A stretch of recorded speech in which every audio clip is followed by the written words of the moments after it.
Title: I rented a house in rural Vermont and found the second version of my wife. Help this channel grow. Like the video, leave a comment and subscribe for more stories. This helps us a lot. Thank you. The story begins that he believed moving to rural Vermont would save his marriage. Instead, it forced him to question whether the woman sleeping beside him was truly his wife. What he discovered inside that isolated farmhouse was not an affair, not a hallucination, but something far worse. Stay until the end because this story only becomes darker. And if you crave real terror, subscribe. You won't be ready for what's coming. Daniel Mercer rented the farmhouse in late October, just before the first heavy snow sealed most of rural Vermont in silence. The listing had been simple, almost desperate. Long driveway. Wood stove. No close neighbors. Discounted rate for winter occupancy. The owner claimed relocation overseas and requested minimal contact. It was the kind of vague explanation Daniel found comforting. He wanted quiet. He wanted isolation. Most of all, he wanted distance from the tension that had been slowly hollowing out his marriage. He and his wife Clara had been married for 8 years. Lately she had grown distant, subtly at first, then in ways impossible to ignore. She forgot conversations. She developed small habits he didn't recognize. She began staring at him in moments when she believed he wasn't looking. When he asked if something was wrong, she would smile in a way that felt rehearsed, as though she had studied how to look like herself.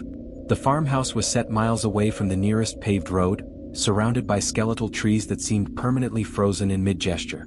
The structure leaned slightly to the left, as though tired from standing too long. Paint peeled in long strips. The porch sagged. But inside it was warmer than expected. Recently cleaned. Recently dusted. Recently lived in. That last detail unsettled Daniel. There were no personal belongings, no family photographs, no forgotten coats. Yet the refrigerator hummed as though it had never been unplugged. The kitchen counters smelled faintly of disinfectant. The beds were made tightly, hospital-style, as if someone had anticipated their arrival. Clara seemed oddly pleased the moment she stepped inside. Her shoulders relaxed. Her breathing slowed. She wandered through each room with slow fascination, fingertips brushing along doorframes and windowsills as though reacquainting herself with something she once knew intimately. Daniel told himself she was simply relieved to escape the city. The first night passed without incident. The second night did not. Daniel woke sometime after midnight to a sensation he could not immediately name. The room felt colder, though the fire had been stoked before bed. The darkness seemed denser, almost textured. He reached across the mattress for Clara and felt her there, still, warm, breathing steadily. Then he heard movement downstairs. The sound was deliberate. Not the settling of old wood. Not wind pressing against loose siding. It was weight shifting carefully across the living room floor. He remained still, convincing himself it was imagination. The house was old. Rural homes carried echoes. Eventually the sound stopped. In the morning he found a single kitchen chair slightly pulled away from the table. Clara claimed she must have bumped it before bed. Daniel knew she had not. Over the next few days, subtle irregularities began accumulating like dust. A cabinet left ajar. The bathroom mirror slightly tilted. A muddy imprint near the back entrance that did not match either of their boots. Daniel studied the print for several minutes. It was smaller than his, narrower than Clara's, and deeper in the heel as though pressed down with unusual force. He checked the locks obsessively after that. Clara's behavior shifted as well, but in ways too precise to dismiss. She began humming unfamiliar melodies under her breath. She paused frequently at the foot of the staircase, staring upward with a fixed expression, as though listening for something only she could hear. Twice, Daniel caught her standing in the hallway outside their bedroom long after midnight, her posture rigid, her face angled slightly toward the ceiling. When he asked what she was doing, she returned to bed without explanation. On the fifth night, the temperature dropped dramatically. Snow began falling in heavy sheets, muting the world beyond the windows. Power flickered but held. Daniel added more wood to the stove and decided to check the basement for insulation gaps. The basement door was located behind the kitchen pantry. He hadn't noticed it during the initial walkthrough.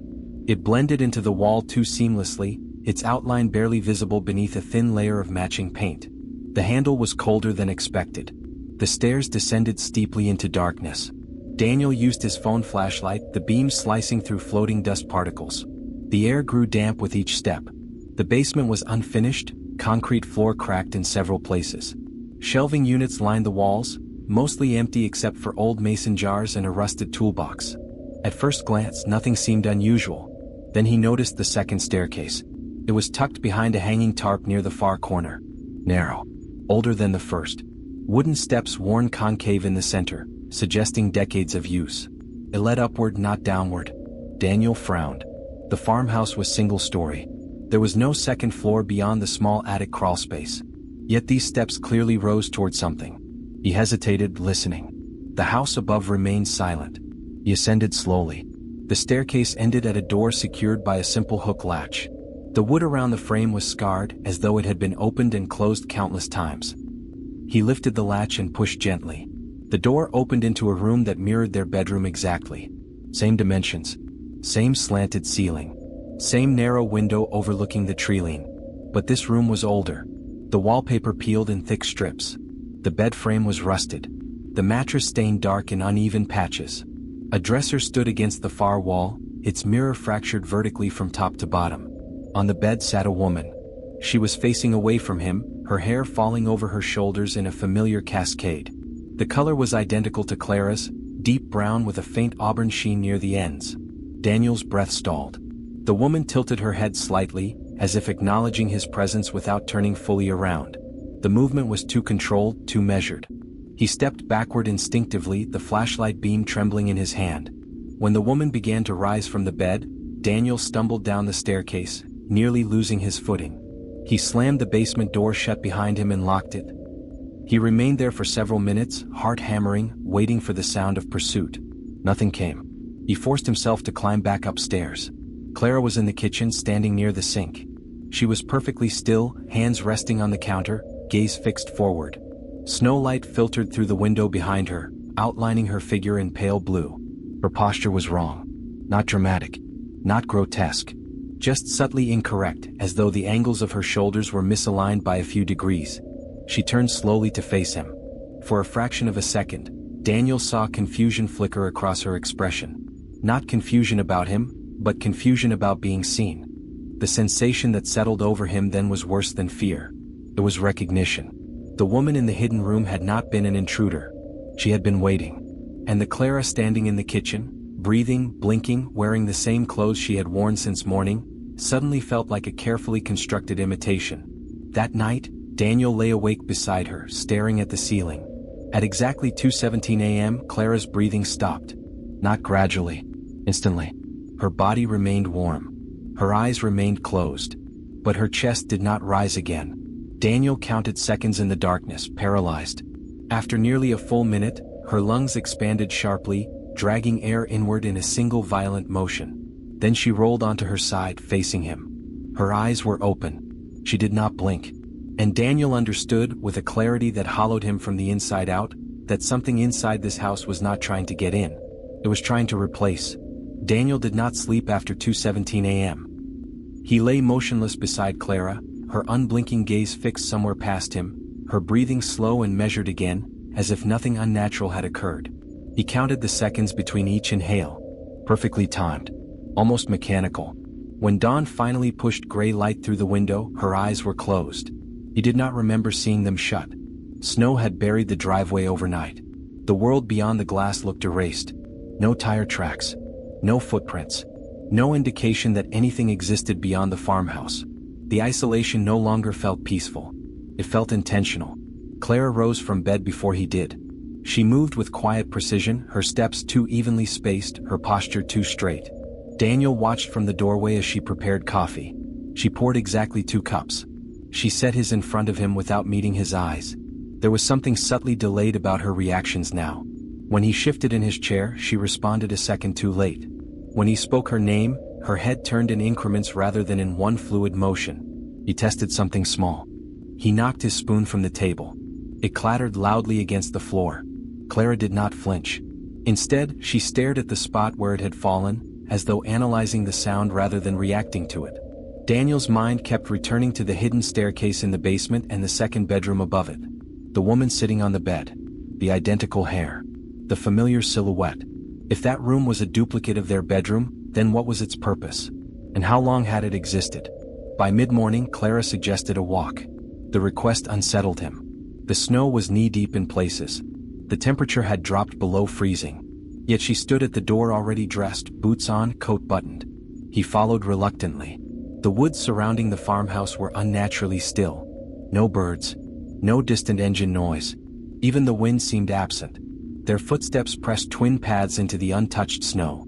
After several minutes, Clara veered off the main clearing and into denser trees. Daniel hesitated, then followed. She stopped abruptly near a cluster of pines. There, half buried in snow, was a depression in the earth. A shallow rectangular outline, as though something large had once been placed there and removed. Clara stared down at it with quiet intensity. Daniel felt dread crawl up his spine. The shape was roughly the size of a mattress. Without warning, Clara stepped backward and turned toward the house, retracing her steps precisely within her original footprints. Daniel remained behind for a moment longer, staring at the indentation. He had the distinct impression that it was not old. Back inside, the air felt heavier. Daniel waited until Clara retreated to the bathroom before descending into the basement again. His pulse pounded in his ears as he crossed the concrete floor and pulled aside the tarp concealing the second staircase. The wooden steps creaked under his weight. At the top, the door stood slightly ajar. He did not remember leaving it that way. The duplicate bedroom looked unchanged at first glance. Same rusted bed frame. Same fractured mirror. Same dim light filtering through the narrow window. But the bed was empty. The indentation on the stained mattress suggested recent weight. Daniel stepped inside fully this time. The air smelled faintly metallic. He approached the dresser and examined the cracked mirror. His reflection split down the center, dividing his face into two uneven halves. Behind him, in the reflection, something shifted. He spun around. The room remained empty. When he turned back to the mirror, he saw it clearly. Clara stood in the doorway behind him. Not the Clara downstairs. The other one. Her skin appeared slightly gray, as though drained of warmth. Her eyes were darker, the pupils too large. She watched him without blinking, head tilted at the same unnatural angle he had seen the previous night. Daniel did not move. The woman took one slow step forward. Her foot made no sound on the wooden floor. Another step. Her expression did not change. No hostility. No kindness. Only observation. Then she raised her hand, not toward him but toward the mirror. Her fingertips pressed against the fractured glass from the reflection side. A thin crack extended outward from the point of contact. Daniel staggered backward, heart racing. The air in the room seemed to thin, making each breath shallow. The woman's lips parted slightly. Not to speak. To inhale. And with that inhale, the room darkened as though something invisible had been drawn inward. Daniel fled down the staircase, slamming the door shut behind him. He locked the basement again, his hands trembling violently. When he reached the kitchen, Clara stood near the stove. She looked normal. Warm skin. Familiar eyes. Concern etched across her face. But something about the concern felt studied. He noticed then that her boots were damp. Snow clung to the edges. He looked at the clock on the microwave. 2:17 p.m. The numbers flickered once before stabilizing. Daniel's thoughts fractured. What if the version upstairs was not the replacement? What if the woman downstairs was? He remembered the indentation in the snow shaped like a mattress. He remembered the duplicate bedroom. He remembered the way Clara had stared at that spot in the woods. A realization settled over him slowly and horribly. The farmhouse was not creating copies. It was storing them. He forced himself to watch Clara closely over the next hour. Every blink, every breath, every micro-expression. He searched for proof of humanity. At exactly 2:17 p.m., Clara froze. Mid-step, mid-breath. Her body locked in place. Daniel stood across the room, unable to move. Her eyes shifted first, rolling slowly toward him without her head following. Then her chest stopped rising. Again. Exactly as it had at 2:17 a.m. After several seconds, her skin seemed to lose color. Not dramatically. Just slightly. Like warmth draining away. And in that moment, Daniel heard it. Footsteps. Above him. From inside the walls. Moving downward. Measured. Careful. Familiar. Clara's body jerked violently once, as if something had snapped back into place. Her lungs filled sharply. Color returned to her cheeks. She blinked. This time the blink looked natural. She looked confused. Disoriented. Real. Daniel's knees nearly gave out. He turned slowly toward the ceiling. The footsteps had stopped. He understood then the pattern. At 2:17 something switched. One version went still. Another moved. The house was cycling them. Testing. Replacing. Perfecting. That night, Daniel made a decision. He waited until Clara fell asleep, truly asleep this time, her breathing uneven and human. He dressed quietly and retrieved the axe from beside the woodpile. He descended into the basement one final time. The second staircase felt colder than before. At the top, the door stood open. The duplicate bedroom was empty again. But the bed was freshly disturbed. Daniel approached the mattress and swung the axe downward with all the force he could summon. The blade tore through fabric and into something beneath that was not wood. The sound that followed was not a scream. It was inhalation. The entire house shuddered. From below, he heard Clara's voice call his name. Not distorted. Not wrong. Terrified. Daniel ripped the mattress open fully. Inside was a hollow cavity lined with something organic and pale, pulsing faintly like living tissue. Embedded within it was a shape. Human. Forming. His wife's face halfway complete. Eyes closed. Skin unfinished. The house lurched violently. The walls groaned. Daniel swung again and again until the pulsing stopped. Silence fell instantly.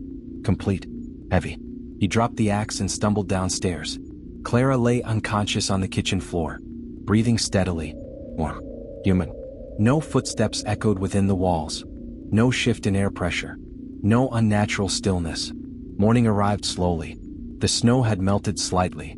The driveway revealed only 2 sets of footprints. Daniel never returned to the hidden room. When they left the farmhouse 3 days later, he did not look back. But sometimes, at exactly 2:17, Clara goes still for just a fraction of a second longer than a normal blink.